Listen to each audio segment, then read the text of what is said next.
الحمد للہ رب العالمین والصلاة والسلام علی رسولہ الکریم واصحابہ اجمعین فاعوذ باللہ من الشیطان الرجیم بسم اللہ الرحمن الرحیم مثلهم كمثل الذي استوقد نارا فلما أضاءت ما حوله ذهب الله بنورهم وتركهم في ظلمات لا يبصرون صم بكم عمي فهم لا يرجعون أو كصيب من السماء فيه ظلمات ورعد وبرق يجعلون أصابعهم في آذانهم من الصواعق حذر الموت والله محيط بالكافرين يكاد البرق يخطف أبصارهم كلما أضاء لهم مشوا فيه وإذا أظلم عليهم قاموا ولو شاء الله لذهب بسمعهم وأبصارهم إن الله على كل شيء قدير الحمد لله الذي أنزل الكتاب ولم يجعل له عوجا ربنا لا تزغ قلوبنا بعد إذ هديتنا وهب لنا من لدنك رحمة إنك أنت الوهاب۔ ابھی سورہ بقرہ کی تفسیر چل رہی ہے جس میں ہم لوگوں نے 16 آیتوں تک ترجمہ مع تفسیر دیکھا، مختصر تفسیر، جس میں سب سے پہلے متقیوں کے بارے میں بات آئی کہ متقی کون ہوتے ہیں، ان کی کیا صفات ہوتی ہے، کوالٹیز، پھر اس کے بعد مشرک اور کافروں کے بارے میں بات آئی، اور پھر منافقوں کے بارے میں۔ ابھی منافقوں کے بارے میں بات چل رہی ہے اور ان کے ڈیٹیلز کے بارے میں کہ منافق کی کیا صفات ہوتی ہیں، وہ کیسے ہوتے ہیں۔ اس کے بعد اب منافقوں کی مثالیں پیش کی جا رہی ہیں، ایگزامپلس، کہ منافق کی مثال کیسی ہوتی ہے۔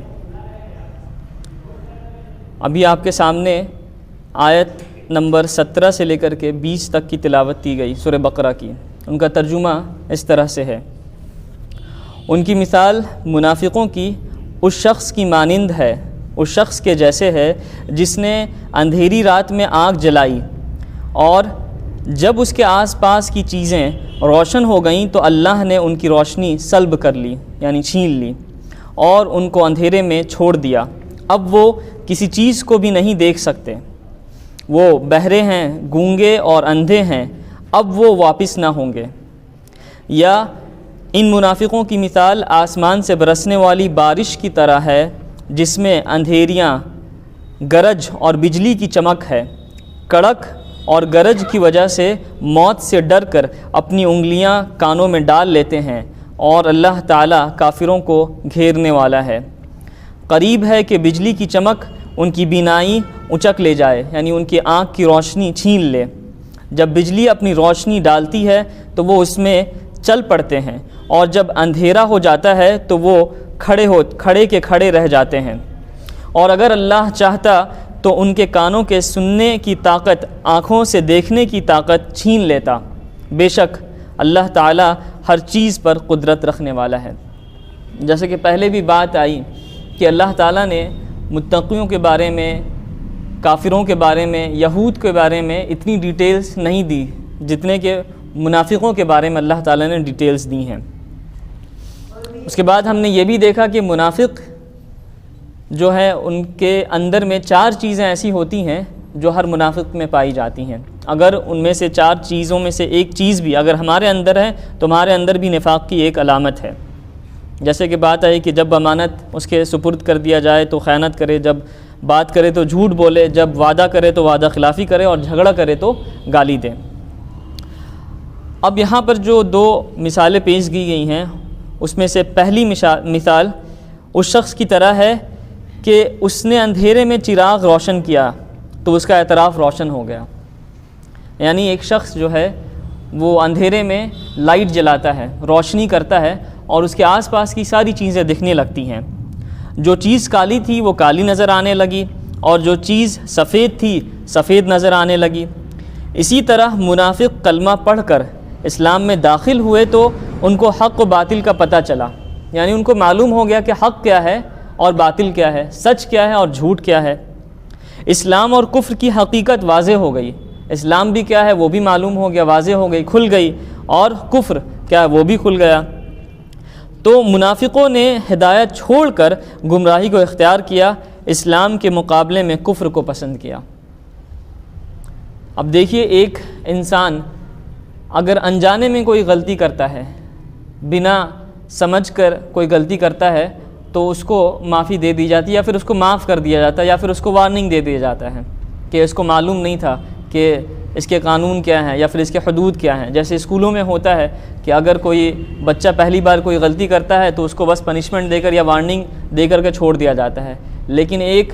لڑکا وہ اسکول میں 5 سال 6 سال 10 سال سے پڑھ رہا ہے اور وہ پھر غلطی کرتا ہے، تب پھر اس کو پنشمنٹ دیا جاتا ہے، یہاں تک کہ کبھی کبھی نوبت TC کی آ جاتی ہے۔ تو یہاں پر بھی اللہ تعالیٰ فرما رہا ہے کہ منافق اگر پہلے ہی یہ کرتے ہیں کہ اسلام میں تردد اختیار کرتے وہاں آنے سے پہلے، یا پھر باہری سے اسلام کے مقابلے میں شک پیدا کرتے ہیں کہ اسلام ایسا ہے، لیکن اللہ تعالیٰ یہاں پر فرما رہا ہے وہ اسلام میں داخل ہو جانے کے بعد،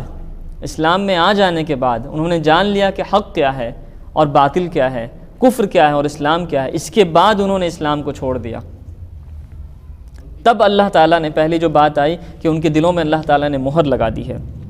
منافقوں نے دیکھا کہ اسلام حق ہے، مگر اس حق کو اختیار کرنے میں ہمارا دنیاوی نقصان ہو سکتا ہے۔ اب منافقوں نے دیکھا کہ اسلام تو بالکل سچا دین ہے،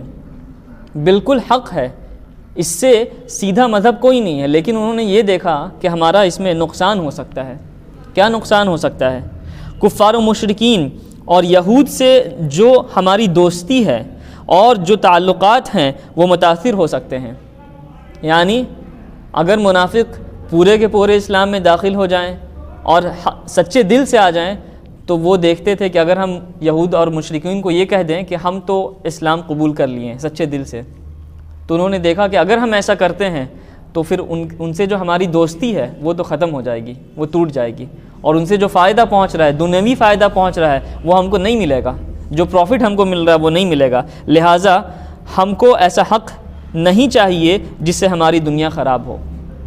اب دیکھیں کہ کیا ہم اس دنیا کو آخرت پر ترجیح دیتے ہیں؟ جیسے کہ اللہ تعالیٰ نے سورہ اعلیٰ میں کہا بل تؤثرون الحیات الدنیا، کہ تم جو ہے دنیا کی زندگی کو ترجیح دیتے ہو، دنیا کی زندگی کو ترجیح دیتے ہو آخرت پر۔ ہم دیکھیں کیا ہم جب نماز میں پابند ہونے کی کوشش کرتے ہیں تو کبھی ہمارے دل میں یہ خیال آتا ہے کہ ابھی ایگزام کا ٹائم ہے، تھوڑا ابھی اگر ہم نماز میں پابند ہو جائیں گے تو میرا ایگزام متاثر ہو جائے گا، ابھی مارکیٹ کا ٹائم ہے، ابھی بزنس کا ٹائم ہے، اگر ہم اس بزنس میں مشغول ہو جائیں گے تو نماز پڑھنے لگیں گے تو بزنس متاثر ہو جائے گا۔ اسی طرح سے ابھی گھومنے کا ٹائم ہے، دوست بلا رہا ہے، اگر ابھی اس کے ساتھ نہیں جائیں گے تو وہ برا مار جائے گا۔ تو یہ ساری کی ساری چیزیں دنیا کو ترجیح دینے کی ہیں۔ ہم دیکھیں کیا ہم آخرت کو ترجیح دیتے ہیں؟ اگر ہمارے اندر آخرت کے لیے زیادہ محبت ہے تب تو پھر ہم آخرت کو چنیں گے، نہیں تو پھر دنیا کو۔ ان منافقوں نے ہدایت کو جان کر اور حق کو پہچان کر ٹھکرا دیا، لہذا ان کو پھر ہدایت ملنے والی نہیں ہے۔ جب ایک بار ایک انسان ہدایت کو ٹھکرا دیتا ہے تو اللہ تعالیٰ بھی اس کے دل میں مہر لگا دیتا ہے۔ ان کی مثال ایسی ہے جیسے چند لوگ رات میں سفر کر رہے ہوں اور راستہ بھٹک گئے ہوں، پھر یہ بہرے ہیں، کوئی ان کو آواز دے اور راستہ بتانا چاہے تو یہ کسی کی آواز نہیں سن سکتے، یعنی اگر کوئی ان کو راستہ بتانا بھی چاہے تو وہ نہیں سنیں گے۔ اور گونگے ہیں، یہ کسی سے راستہ معلوم نہیں کر سکتے، یہ بول بھی نہیں سکتے ہیں کہ ہمیں راستہ بتا دیں۔ یہ سب چیزیں جو یہ مثال ہیں، یعنی کہ وہ اس طرح سے ان کا دل ہو گیا ہے کہ اب وہ ہدایت کو کسی بھی طرح سے قبول نہیں کر سکتے۔ اور یہ اندھے بھی ہیں، راستہ بتانے والے بورڈ اور سنگ میل یعنی کہ مائل سٹون، جو راستے میں مائل سٹون لگے رہتے ہیں، جو پتھر لگے رہتے ہیں، اس کو بھی نہیں دیکھ سکتے۔ ایسے لوگ کبھی بھی اپنی منزل کو نہیں پہنچ سکتے کیونکہ ان میں اتنی صلاحیت نہیں کہ خود سے صحیح راستہ معلوم کر سکیں، اور اگر کوئی ان کو راستہ بتانا چاہے تو ان کے بتانے کو قبول کر سکیں، یعنی ان میں اتنی صلاحیت ہی نہیں ہے۔ انہوں نے پہلے ہی حق کو ٹھکرا دیا، انہوں نے پہلے ہی جھوٹ کو تسلیم کر لیا، اور انجانے میں نہیں، دھوکے میں نہیں، مجبوری میں نہیں، پریشانی میں نہیں، دیکھ کر کے، ساری چیزوں کو جان کر انہوں نے ایسا کیا۔ اب منافقوں کی دوسری مثال، یہ منافق بھی دنیا پرست تھے، اسلام سے متاثر ہو کر کلمہ پڑھے، دنیا پرست تھے، اسلام سے متاثر بھی ہو گئے اور کلمہ بھی پڑھ لیا، ایمان کا دعویٰ بھی کیے۔ اگر اسلام سے فائدہ ہوتا، کوئی جنگ مسلمان جیت جاتے اور کچھ مال غنیمت ملتا تو خوش ہو جاتے۔ یہ کیسے تھے کہ اگر اسلام سے کوئی فائدہ پہنچتا اور مسلمان اگر کوئی جنگ جیت جاتے ہیں اور کچھ مال غنیمت حاصل ہوتا، یعنی کہ کچھ پیسہ ملتا، کچھ مال ملتا، تو وہ کیا ہوتے؟ خوش ہو جاتے۔ یہ منافق ایسے تھے، دنیا پرست تھے، تو ظاہر سی بات ہے جب دنیا ان کے پاس آتی تو خوش ہو جاتے، اور اگر اسلام سے کچھ نقصان ہوتا تو گھبرا اٹھتے، جیسے جنگ احد میں ہوا۔ یعنی جب ان کو لگتا کہ ہمارا جان اور ہمارا مال جو ہے وہ نقصان ہو رہا ہے اس کو، تو وہ گھبرا جاتے ہیں کہ اب کیا ہوگا، کیونکہ انہوں نے اسلام کا دعویٰ کیا ہوا تھا۔ اسلام کے آسمانی احکام پر خوشی سے عمل کرتے، اور اگر سخت احکام آتے جیسے جہاد میں ہے جان و مال کی قربانی مانگی جاتی تو گھبرا جاتے ہیں۔ یعنی اگر اسلام میں آسان جتنے بھی عمل ہیں، آسان کام ہیں، جتنے بھی عمل کو آسانی سے کیا جائے اس کو تو بہت خوشی مانتے ہیں۔ جیسے ہمارے ساتھ ہے، اگر ہمیں کوئی آسان کام دیا جائے تو ہم بہت خوش ہو جاتے ہیں، لیکن اگر سخت احکام آتے ہیں جیسے کہ جہاد جس میں جان و مال کی قربانی دینی پڑتی ہے تو وہ اس میں گھبرا جاتے ہیں کہ اب کیا ہوگا۔ اب ہم خود دیکھیں کہ کیا ہمارے ساتھ ایسا ہوتا ہے کہ ہم کبھی اس کے بارے میں تصور کرتے ہیں یا پھر سوچتے ہیں کہ ہمیں جب اپنا پیسہ لگانا پڑے، اور تھوڑا موڑا نہیں، بہت زیادہ، تو ہمیں گھبراہٹ ہوتی ہے یا نہیں ہوتی ہے؟ اس کے باوجود کہ ہمارے پاس اللہ تعالیٰ نے مال دیا ہوا ہے، اگر ہمیں کبھی کسی کام میں لگا دیا جائے، کسی چیز میں لگا دیا جائے، جیسے مسجد کی صفائی میں لگا دیا جائے یا پھر اور کسی میں، تو ہم پھر سوچتے ہیں کہ آج اگر ہم لگ گئے اس میں تو پھر کیا ہوگا، یا پھر کہیں ہمیں جانے کے لیے بول دیا جائے تو پھر ہم سوچتے ہیں کہ آج ہمارا یہ جو پروگرام ہے یہ کینسل ہو جائے گا، یا ہماری میٹنگیں کینسل ہو جائے گی، ہمارا یہ نقصان ہو جائے گا۔ چنانچہ منافقین دنیا پرست ہوتے ہیں، اس لیے دنیا کا نقصان برداشت نہیں کر سکتے ہیں۔ لیکن جو مومن ہوتا ہے، جو حقیقی مومن ہوتا ہے، وہ یہ نہیں دیکھے گا کہ ابھی ہمارا اتنا کا نقصان ہو رہا ہے یا پھر اتنے پیسے کا نقصان ہو رہا ہے، وہ یہ دیکھے گا کہ ہمارا آخرت جو ہے وہ تباہ تو نہیں ہو رہا ہے، ہماری آخرت تو برباد نہیں ہو رہی ہے۔ جیسے کہ احادیث میں آتا ہے کہ اگر ایک انسان عصر کی نماز کو چھوڑ دیتا ہے یا پھر عصر کی نماز اس کی ضائع ہو جاتی ہے، جماعت کا بھی وقت چلا جاتا ہے اور جو نماز کا وقت ہے وہ بھی ختم ہو جاتا ہے، تو گویا وہ اپنے مال، اپنے خاندان اور اپنے گھر بار سب چیز کو تباہ کر دیتا ہے۔ اتنا بڑا نقصان ہوتا ہے۔ اب ہم سوچیں صرف ایک وقت عصر کی نماز کے بارے میں یہ آیا ہے کہ اگر وہ جانتے بوجھتے عصر کی نماز کو چھوڑ دیتا ہے اور اس کا وقت بھی چلا جاتا ہے تو ایسا ہے کہ اس نے اپنے گھر بار کو بھی لٹا دیا، اپنے مال کو بھی لٹا دیا اور اپنے پورے خاندان کو اس نے برباد کر دیا۔ اتنا بڑا نقصان ہوتا ہے۔ اور منافقوں کو آخرت پر ایمان نہیں ہوتا ہے۔ اگر منافقوں کو آخرت کے آنے کا یقین ہوتا تو خوشی خوشی ہر حال میں اسلام کے لیے جان و مال قربان کر دیتے، مگر منافقوں کو آخرت کے آنے میں شک تھا، تردد تھا، اس لیے وہ منافق بنے رہے۔ یعنی اب یہ بھی ایک چیز ہم جان لیں کہ ایمان جو ہے وہ تردد کا نام نہیں ہے، شک کا نام نہیں ہے، ڈائلیما کا نام نہیں ہے کہ بیچ بیچ میں پتہ نہیں آخرت آئے گی یا پھر نہیں آئے گی، ہم اللہ تعالیٰ کے سامنے کھڑے ہوں گے یا نہیں ہوں گے، ہم انہیں جواب دیں گے یا نہیں دیں گے، ہمارے خلاف جو ہے وہ کچھ پوچھ تاچھ ہوگی یا نہیں ہوگی۔ تو یہ ایمان جو وہ شک کا نام نہیں ہے۔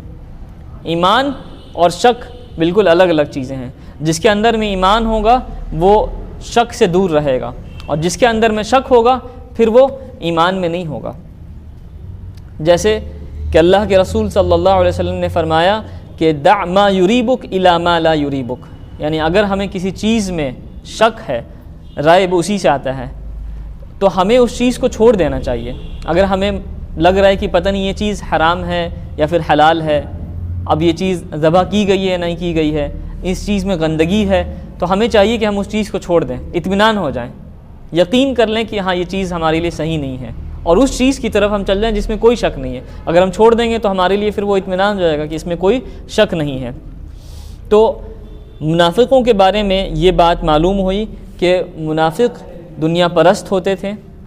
وہ صرف اور صرف اسلام میں دنیاوی مفاد کے لیے آئے تھے تاکہ یہود اور مشرکین سے بھی ان کا رشتہ قائم رہے اور مسلمانوں سے بھی جو فائدہ ان کو ملتا ہے وہ ملتا رہے۔ دوسری چیز کہ منافقوں کو یقین نہیں تھا کہ آخرت آنے والی ہے، اللہ تعالیٰ کے سامنے ہمیں کھڑے ہونا ہے۔ اور تیسری چیز وہ گھبرا جاتے تھے۔ تو ایمان کی ایک علامت یہ بھی ہے کہ مومن جو ہے وہ گھبراتا نہیں ہے، اس کے سامنے کتنے ہی برے سے برے حالات ہو جائیں وہ اللہ تعالیٰ پر یقین رکھتا ہے، اللہ تعالیٰ پر اس کا یقین اتنا ہوتا ہے کہ وہ اطمینان رہتا ہے۔ اللہ تعالیٰ سے دعا ہے کہ اللہ تعالیٰ ہمیں شک اور تردد سے دور رکھے اور اسلام پر پوری یقین کے ساتھ عمل کرنے کی توفیق عطا فرمائے اور اس قرآن کو سمجھ کر پڑھنے اور دوسروں تک پہنچانے کی توفیق عطا فرمائے۔ وآخر الدعوانا الحمد للہ رب العالمین۔